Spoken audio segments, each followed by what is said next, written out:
যে আমাদের চিকিৎসক এবং আমাদের ছাত্ররা তারা খুব নিবিড়ভাবে এগুলো পর্যবেক্ষণ করছেন এবং যেখানে যতটুকু তখন আমি বলেছি আমার কথায় যে বিভিন্ন রোগীদের বাসায় পৌঁছে দেওয়ার দায়িত্ব আমরা নিয়েছিলাম, তাদের খাওয়ার ব্যবস্থা করেছি, ওষুধের ব্যবস্থা করেছি।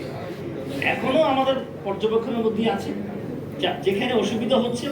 এখন তো আমাদের আর ইনস্টিটিউটের হেডদেরকে ইনফর্ম করতে কোনো অসুবিধা নেই, আমরা যথাযথ জায়গায় এগুলো ইনফর্ম করছি।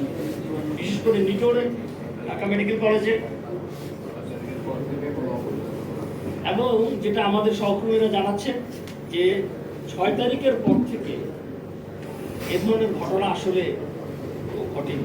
এই 6 তারিখের আগে যা কিছু হয়েছে, 6 তারিখের পর থেকে মোটামুটি সবকিছুই হসপিটালগুলোতে আমাদের পর্যবেক্ষণ এবং আমাদের সহযোগিতার কারণে, আমাদের সার্বক্ষণিক লেগে থাকার কারণে এখন এই ধরনের ঘটনা আসলে ঘটেনি।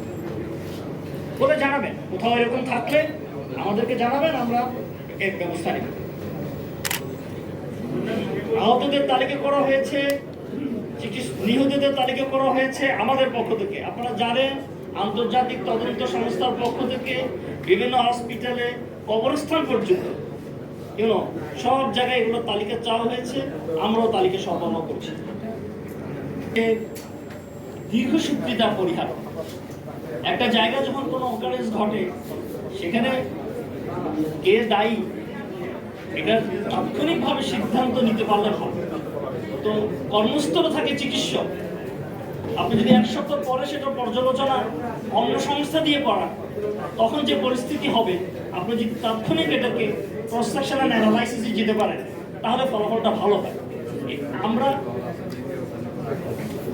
আমরা সেজন্যই চিকিৎসকদের কর্মকর্তা যারা আপনার UHFP থেকে আপওয়ার্ডস তাদের ম্যাজিস্ট্রেসি পাওয়ারটা চাচ্ছি।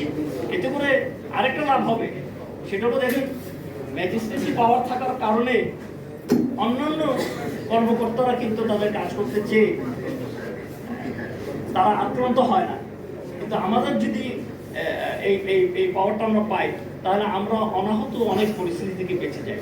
আর হসপিটালের অনেক ধরনের নথিপত্র সেগুলোর বিষয়েও আমাদের এই অথরিটি থাকলে এটা সংরক্ষণ এবং ডিসপেন্সিংয়ের জন্য এটা কার্যকারিতা বাড়বে।